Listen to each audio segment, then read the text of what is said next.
If you want to be more effective in your work and in your life, and you'd like to have more confidence that you're meeting your intentions, this is where it begins. Welcome to Do Busy Right, helping you organize your information and manage your attention so that they work for you, not against you.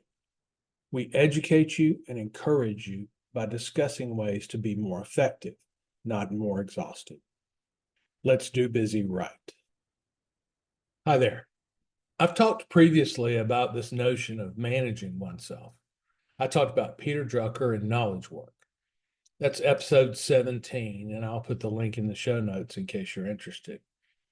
I published that podcast some months ago, and it was very popular. So I'm thinking it may have resonated with you. In this episode, I'll address the same topic, managing oneself, and I'll address it a little bit from a different aspect. In my coaching practice, I get lots of questions that sound like this. I'm pretty good at work when I can find time to do it. How can you help me fix my problem? And this can be a particularly challenging situation if you work for yourself.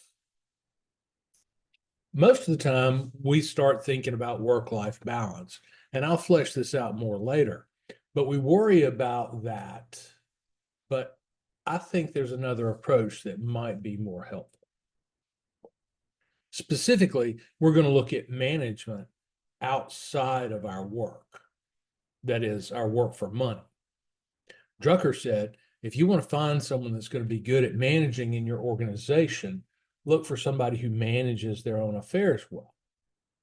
I think that's an important insight because management is more of a philosophy than it is a work style.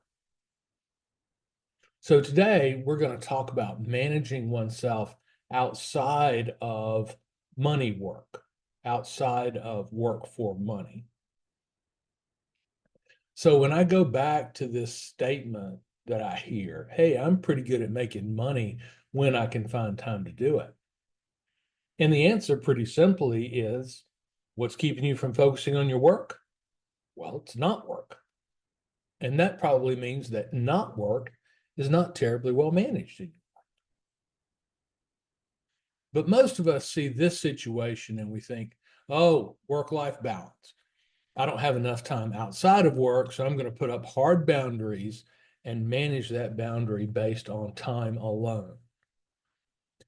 The scenarios are pretty common here. People say, hey, my daughter keeps calling me. I can't get my work done. She constantly wants me to do things for her when I'm at work.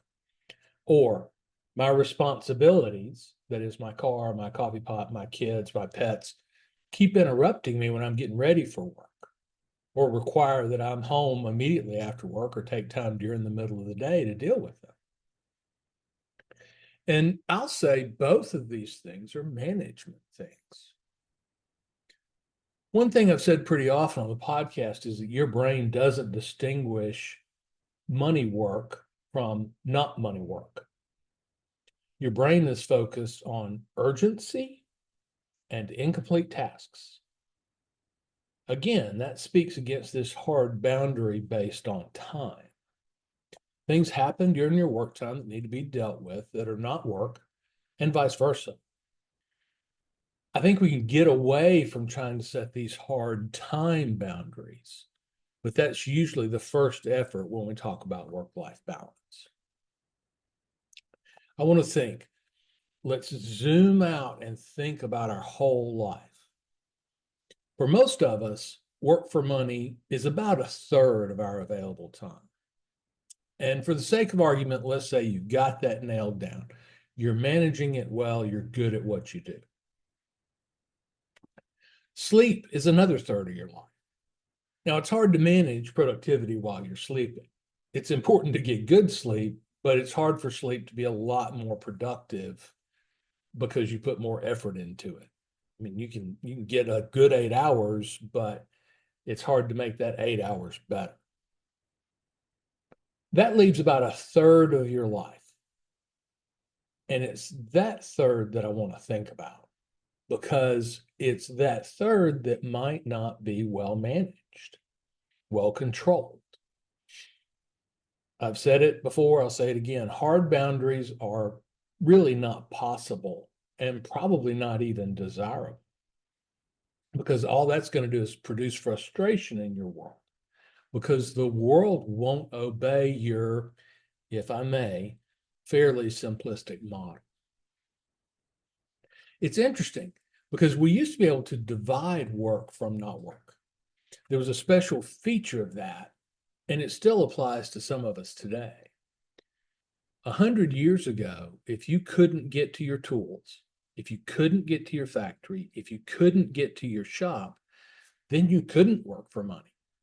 And that made it easier to divide our lives based on time. About this time, we passed laws about how many hours somebody could work in our organization without us paying them overtime. And managements pretty quickly got to the idea that, well, we better work people for 8 hours a day. After that, we'll send them home and not allow them often to come back. And then we'll bring other people in if we need to run the plant 24 hours a day. And that made it pretty easy to build in this time-based separation.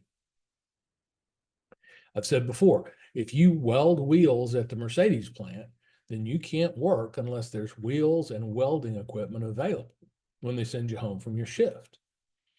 It's not like you could do 15 minutes extra wheel welding there in your kitchen. Well, as we all know, that's changed pretty dramatically. It's changed because the type of work we are now mostly engaged in, and because of technology. These two things mean we can now work anywhere at any time, so we do. And this makes it very difficult to put time-based boundaries around our work. In that third of our time that's not money work and not sleep, I'd say we need to manage our attention. And this is the idea of managing ourselves outside of work. Our attention is valuable in both cases. Again, the only time our attention is really not all that valuable is when we're sleeping. And of course, that's interesting because when we're sleeping, it's also harder to increase productivity. When we think about managing ourselves outside of work, about managing our attention outside of work, it's actually pretty straightforward to start doing that. We know how to do that. We just don't do it. I think part of the problem is that work and not work are too vague. I think we need more categories than that, and I'll explain what I mean as we go through. If you're good at managing your work for money, it's because you've learned how to manage.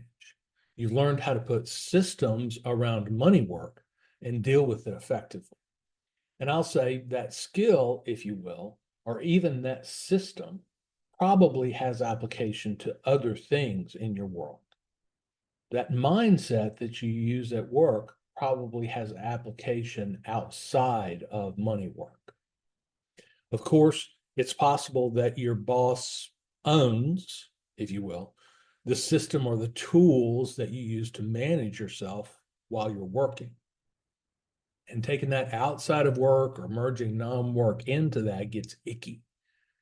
But the solution is pretty simple, and that is to take ownership of your system, implement it outside of money work, and then subcategorize your money work within that larger system. So then the system and or the mindset manages everything in your world, and work just becomes a subcategory of things to manage in that larger system. Now, I realize that's a little upside down for most folks. I hear a lot of people say, well, I don't want to manage my life. And by life, of course, they mean the things that they're doing that are not for money. I find that interesting because we seem very comfortable with managing money work. But when we get away from money work, we're less comfortable thinking about a management task around that. Again, if we divide the world into money work and everything else, I don't think that's a sophisticated enough system. I'll give an example. People say, I don't want to manage my life. I want to be free and spontaneous. And I agree with that. I want to be free and spontaneous. In fact, I want to be free and spontaneous in my money work as well as in the rest of my life. Another example of this discomfort is people say, I don't want to manage people as if they're machines or tasks in my life. I think that's rude. I think they'll think that's rude and they'll get upset with me. But I think the core thing we need to recognize is even if we're not working for money, our work is task oriented. And I'll explain what I mean by that. At the end of the day, I don't really know that we have a choice whether to manage our life or not. I will say that managing the tasks related to other people seems, at least to me, to be a lot better than trying to manage people while we ignore them and pretend not to. Now, we'll talk about that particular kind of multitasking a little bit later. But fair enough. We really don't want the people in our lives to feel managed. They don't like it, and we don't like it. I can't say, well, I've got to build relationship with you, but I've only got 15 minutes. That's really hard to pull. But let's look again at the big picture. We've got work for money as a third. We've got sleep as a third. So let's divide that remaining third into relationship work and not relationship work. Don't get jittery because I'm talking about tasks that involve relationships versus tasks that don't. And that leaves us with three categories of things we do. We do things primarily for money. We do things to help relationships along. And we do things that help us outside of relationships. And we'll talk more about each one of these three categories. The first, of course, is money roles. One of the interesting things about money roles is that for most of us, most of the time, those money roles are largely defined and our performance is evaluated by other people.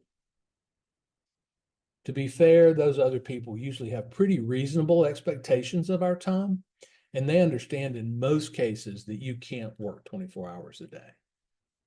There are fringe cases here, but most people understand that, if for no other reason than the fact that they face the same challenges. And I think that's good. I think perhaps we're not as good at our work as we should be. I think perhaps it takes us more time than we think it should. In turn, sometimes I think we blame that on the boss. There are a lot of symptoms in that, and I won't dig into it now. But let's just assume that, yes, if you had 8 uninterrupted hours or some version of 8 hours in your day, that you can keep the boss happy and be on the promotion track and all those sorts of things. I think there's a real interesting thing that happens to us when we think about money roles. In particular, I think this is where we wind up engaging in multitasking. I think a lot of our multitasking is really trying to operate in 2 of these 3 areas at the same time. For example, a lot of time we'll try to operate in the money area while at the same time we're trying to operate in the relationship area. I'll say that's a bad idea. I mean, if you're trying to build relationship with our kids while we're also engaged in some sort of hyper task oriented scenario where there's deadline pressure and there's performance pressure, I'd say that's going to go pretty poorly. Think about it honestly. How wonderful of a parent are you when your kid is dragging their feet, getting ready to go to school, and you need to get to work? Are you a kind, loving, generous parent at this point? Or are you a little bit more demanding than maybe you'd prefer to be? Maybe a little bit more aggressive than you'd prefer to be. I think that's because these roles collide. And maybe the kind of wonderful parent that you really want to be is the kind of wonderful parent who has already spent the time teaching your child your child to be on time and helping them understand that really important part of growing and maturing. I don't want to lecture anybody here. I'm just posing this as something of a thought exercise. I think when we get into this multitasking among these roles, not only are we not paying the right kind of attention to our relationship roles, but we also get unnecessary pressure when we're trying to multitask these things. And we'll talk about some good solutions for these problems. So, money roles are the first kind of role that we want to include. But again, our assumption is that we're pretty good at money roles. The second role that we want to address is relationships. Roles in relationships are interesting because relationships can usefully absorb probably much more attention than any of us can reasonably put towards them. Relationships are usually an area of growth for us. It's an area where more time and more attention actually reaps rewards for us. I think the way to have strong relationships is to invest our attention in those relationships.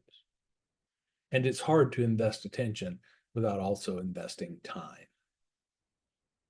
As I've said before, you can spend time without spending attention, but you can't really spend attention without spending some time. When we think about relationships, about what our goals are, about what people want in relationships, I'd say people want to be known and understood. That's what makes a strong relationship. I'm not a relationship expert and not terribly comfortable about talking about this, so I won't go into any huge detail. But I think if we know people and we understand them and we give them our attention, then that's the way to strengthen the relationship. And there's a few categories of things that we do in relationships. I'll say we engage in a few different kinds of tasks in relationship, and we'll get into this in some detail. One of these is shared experiences. We do things together. Another of these is long heart-to-heart talks that romance books tells us is the primary way that relationships grow. Maybe it is, maybe it isn't. I'm not a relationship counselor, but let's say that's an important component. The third kind of task is I'll help you meet your goals. So those three. And of these three, shared experiences, I'll help you meet your goals, and heart-to-heart talks, two of them are really task-oriented. I think it's fair to take some task perspective in those parts of our relationships. And it's important, again, to think about the fact that physical presence by itself is a poor substitute for actual attention. And that, of course, is back to the multitasking idea. Don't fool yourself. People know when you're giving them attention versus just sharing a physical space with them. People can detect this. You can detect it. Others in your world can detect it. So we need to think about avoiding this multitasking kind of thing that we often fall into. So when we look at these three areas, I'll say there's a relationship task hierarchy, and I'll explain what I mean by that. But when we're looking at the two things that aren't heart-to-heart talks here, the top level, the best way to do it in my mind is when two people or more are simultaneously participating in a task that we all enjoy and we're interacting while we do it. So no watching TV here. It's when we're both engaged in cooking and we're interacting with each other around that. It's when we go out and have shared experiences and we're talking with each other during the experience. I think that's the top level task because that's where we really begin to understand how somebody else interacts with the world and how they view the world. Maybe the next level of these relationship tasks is that one person in the relationship is participating and the other is observing. I'll say that's pretty tricky to pull off effectively because it usually bridges over into some sort of a technical discussion. It certainly did when I was watching my daughter play tennis. So if we're thinking about that, you do it, I'll watch, one participant, one observer kind of task. We want to be pretty careful about how we deal with that and not turn into a critic. Most people don't need another critic. Further down the hierarchy is this notion of occupying the same time and space, being entertained or amused while both people are really not interacting. In this category, I'll put TV watching. I'll put going to the movies, because these things are largely sitting shoulder to shoulder, jointly participating in what is really an individual event. And I'll have a little bit more to say about that later in the podcast.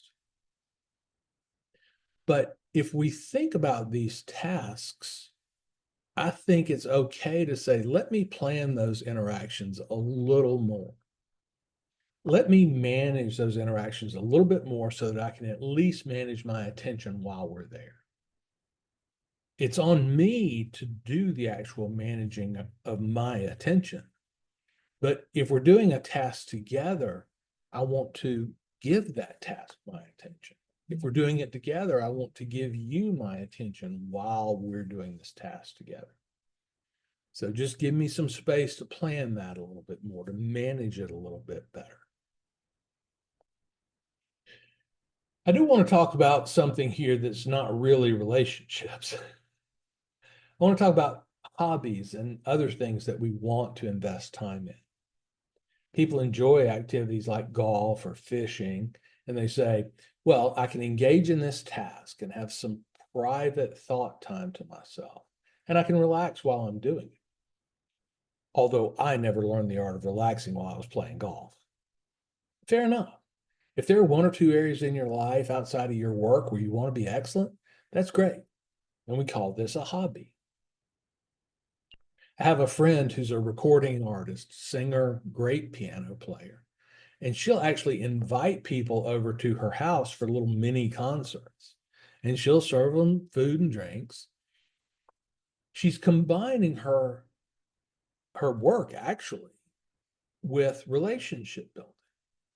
So she's creating an activity and working hard to get the event right, where it's not just a mini concert where people are sitting there watching, but she's interacting with people. And I think that's probably fun. And it's a different way to view a hobby. Hobbies are tricky here because we want to invest time and we want to get better, but they're often not relationship kinds of things. Often our hobbies are things that we're investing attention in and we don't have the spare attention to give to somebody else. Now, if you share a specific hobby with the people who are closest to you, then that's great and you're in great shape. If your kids want to go fishing with you, that's great. And you can spend time and attention together doing something, a shared experience. So again, for context, let's zoom out. The first one we talked about is money roles. And the second one we talked about is relationships. Now, in that talk, I probably gave too much relationship advice, so take all of that with a grain of salt. We're left with the third category that's not money work and it's not relationship work. And I refer to this as maintenance roles, as maintenance work. And what I mean by maintenance work, it's things that we have to do to keep our world moving smoothly. And our management of these maintenance roles is to make them easier, make them less attention intensive, make them suck up less of your time. Now, I may love the person that I'm doing them for, but that doesn't mean I don't want to be very efficient with the task. If for some reason I'm getting my daughter's car worked on or my wife's car, I love them by doing it for them. I don't love them more because I'm spending an inordinate amount of time doing it for them. So I'm going to spend a lot of time talking about maintenance roles. And there is a really interesting thing about these roles, and that is for many of these kinds of roles, the standard that we aim for is a standard we set for ourselves. Now, there is such a thing as a baseline standard. I'll say, for example, a well-maintained car is a car that doesn't produce emergencies. It's fine. There's a baseline standard. Different people feel different ways about their cars. But when we look at how clean your car needs to be, that's your own standard. Now, people may comment on your standard, but at the end of the day, we're pretty well suited to defend our standard in these maintenance task areas. That's a really important feature of maintenance tasks. Recognize that we set our own standards. At a minimum, we have a lot more control over the standard here than we do in, say, our work roles, and really more than we do in our relationship roles. When we look at these maintenance roles and we think about the standards that we're setting, I'll have some examples of this because I think it's important. Think about it. If you don't like to cook, then you've probably heard the advice of do a lot of meal prep on Saturdays, then you'll have meals set up for all the times during the week. You probably heard that as a productivity tip. Well, that's great, but if you don't like to cook, you sure don't want to be cooking on Saturdays. And so that's hard advice to follow, and so we don't follow it. If we don't follow it, mealtime during the week is always a challenge. It's always got urgency to it. People are tapping their toes. Maybe you're not very good at cooking. So it's very difficult to manage that. But then if we stop and think, well, who sets the standard for the quality of food in your household? You do. Are there external standards that you probably need to consider? Of course. There are nutrition guidelines, things like that. But at the end of the day, it's your house, it's your food, you set the standard for it. You probably don't cook Chateaubriand and baked Alaska every night.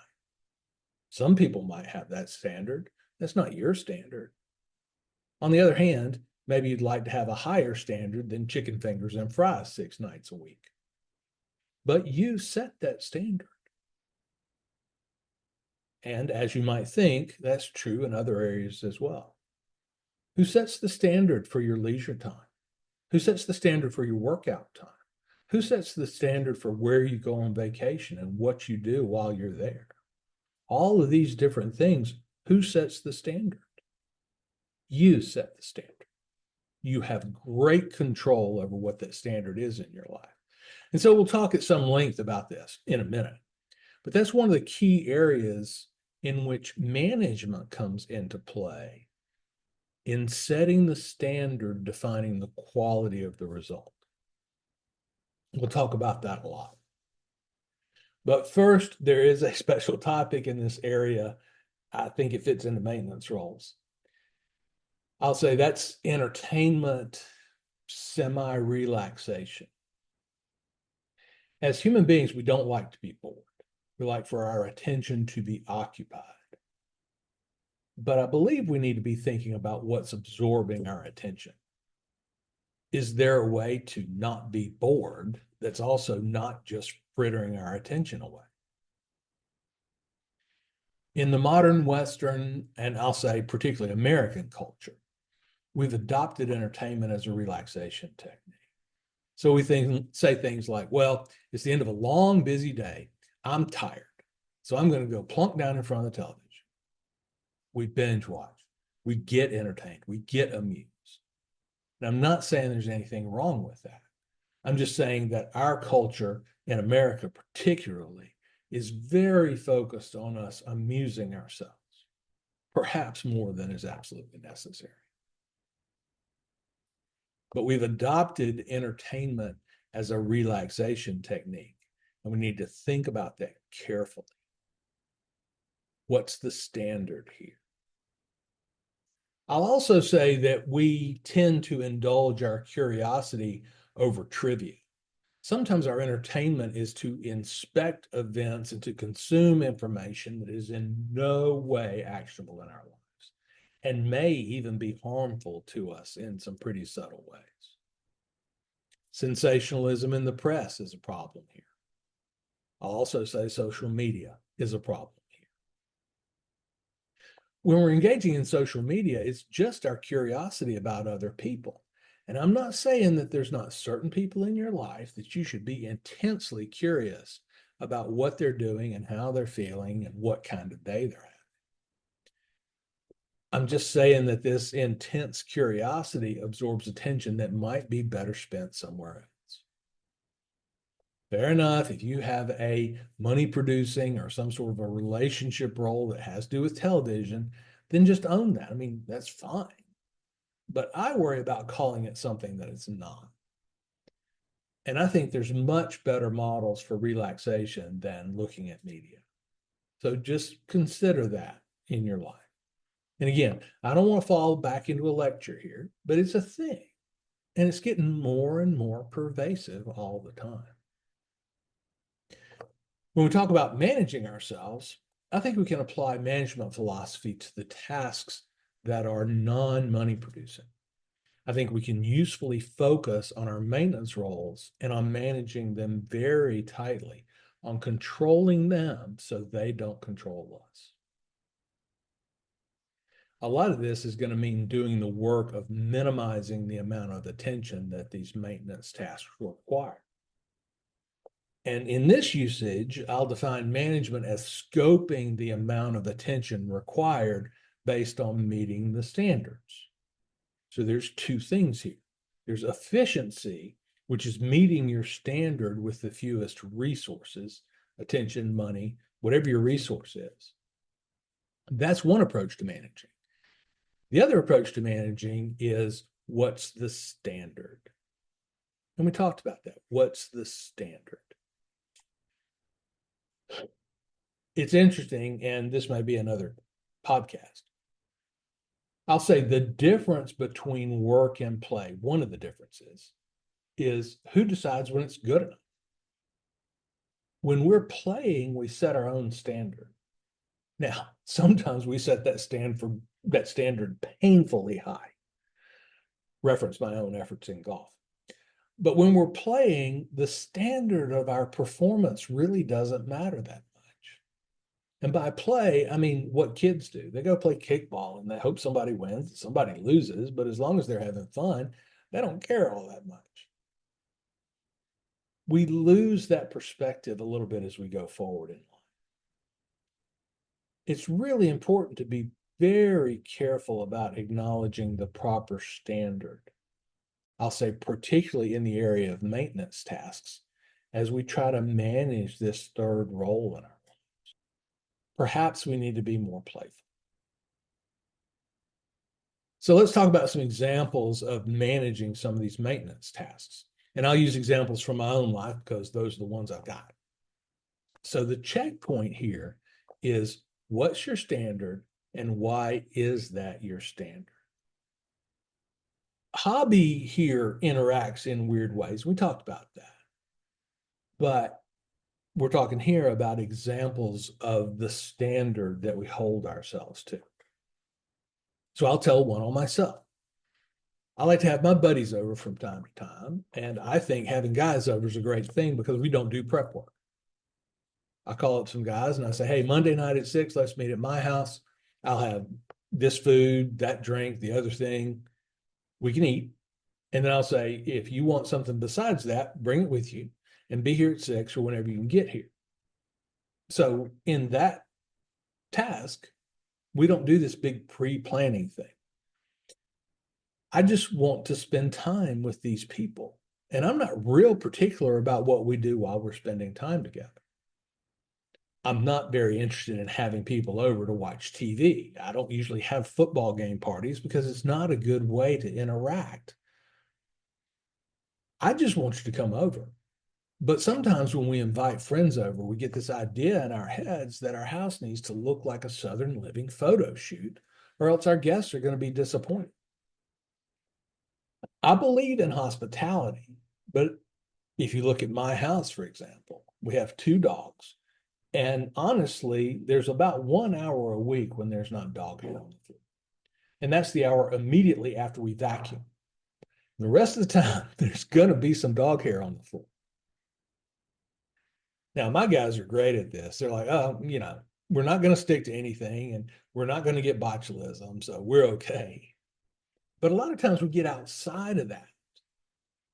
I think a lot of people do this. I think when they invite people over, it's got to be some big shindig.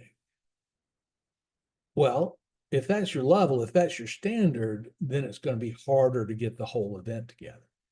And if it's harder to get the event together, not only is there more attention and time invested, but it's a pain in the butt.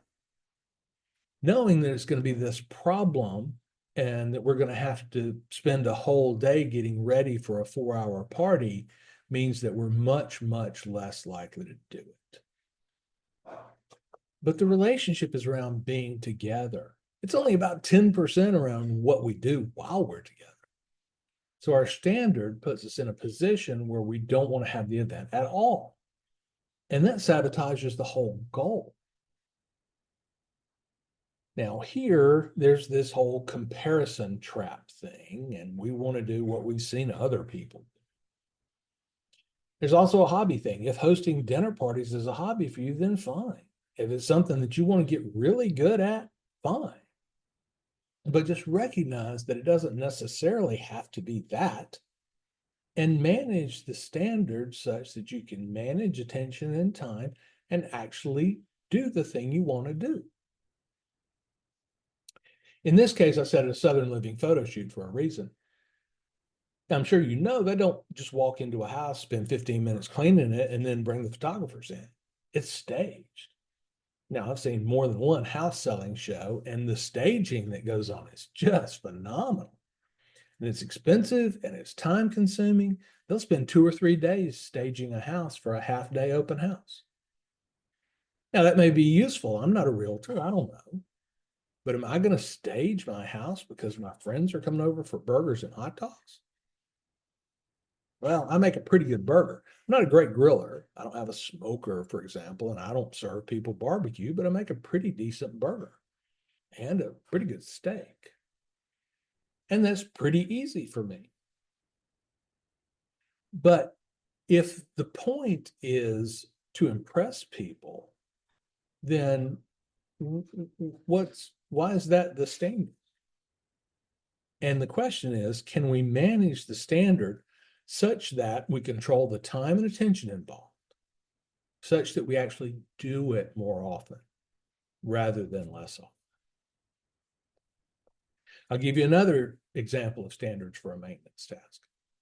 I drive a somewhat older model Nissan Maxima. Why is that my standard? I enjoy Maximas just because that's what I like to drive. It's not a terribly expensive car, but I have a lot of fun driving mine. It's got some oomph and it handles pretty well. When I put gas in the car, there's a little sticker inside the gas cap door. You may have one of these. It says premium gas is recommended for better performance. Well, I like performance. I'm not a motorhead. I don't have wrenches and grease under my nails, but I like to drive a car and feel like I've driven a car. I'm one of those weird people that from time to time would enjoy driving a manual transmission. It's just something I enjoy. So no big deal, right? But I saw the sticker in there and I'm going, better performance. Now, a lot of people look at that sticker and they go, okay, well, I'll just put premium gas in my car. Well, as I speak, premium gas is about 80 cents a gallon more. And I live in Alabama where gas is not terribly expensive, but premium is about 80 cents a gallon more than regular. I'm thinking, okay, well, why is premium gas the standard? Can I test the standard? The sticker says for best performance. Okay, fine. So I spent about 6 weeks buying the most expensive gas I could find. I went to a branded gas station and got their Supreme Plus, whatever. Okay, put some chemicals in my car. all this. I was actually giving it a decent try. Now, I define performance as gas mileage and some sort of drivability, acceleration, that kind of thing. So I spent 6 weeks experimenting over this, and I couldn't detect a performance difference. So I'm paying 20% more, maybe 25% more for gas. Well, I'll buy it if it'll give me 20% better gas mileage and at least equal performance. Well, it didn't give me 20% better gas mileage. I measured. Well, I'll buy it if it gives me the same mileage and if it gives me some performance edge. Well, I didn't see a performance edge. So now I look at that sticker and I kind of chuckle as I'm pumping my cheap gas.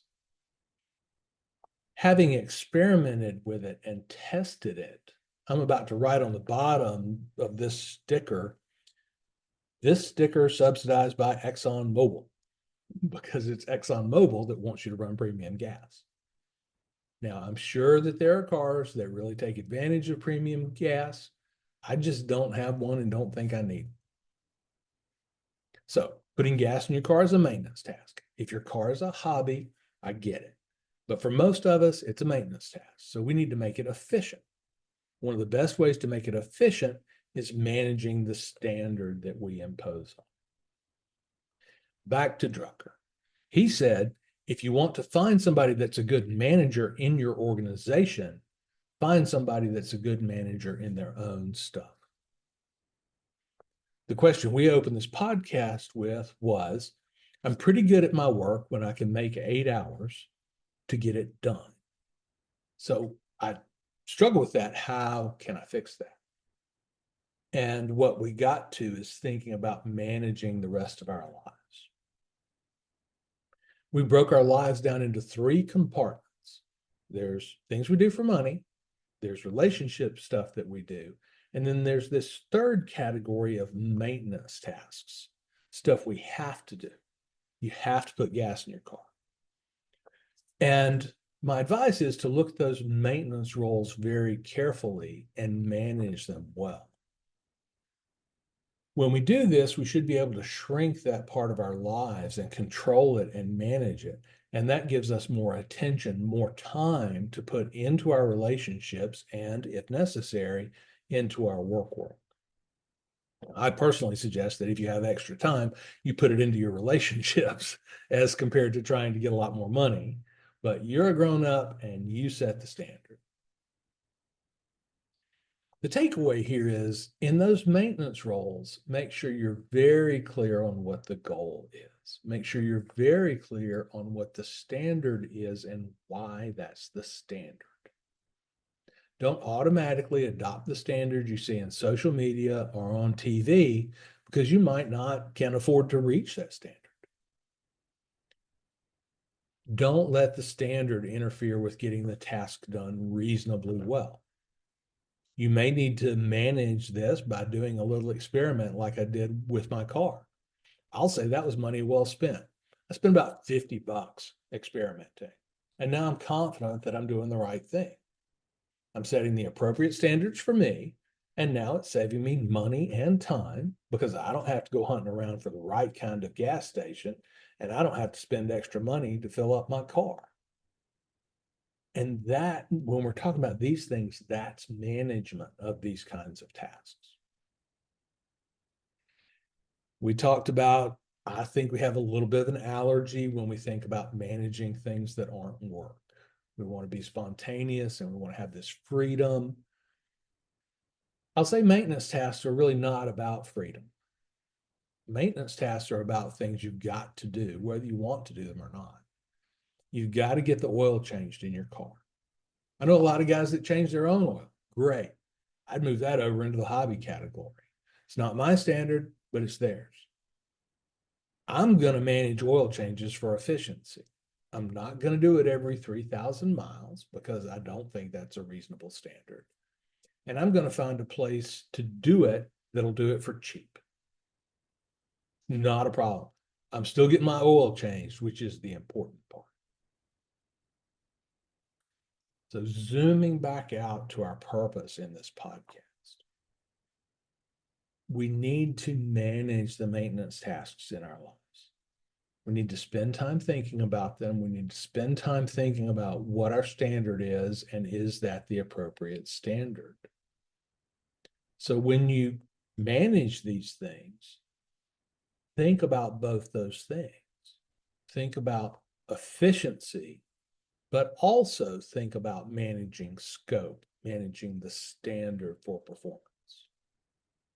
And at the end of the day, it's better to have your buddies over for peanut butter and jelly than it is to not have them over because you don't want to cook lobster thermidor. I'll leave it there for now. This is Larry Tribble, Ph.D. Thanks for taking some time to improve your task and information management on the Do Busy Right podcast. The show is dedicated to helping you think about how to get better at working.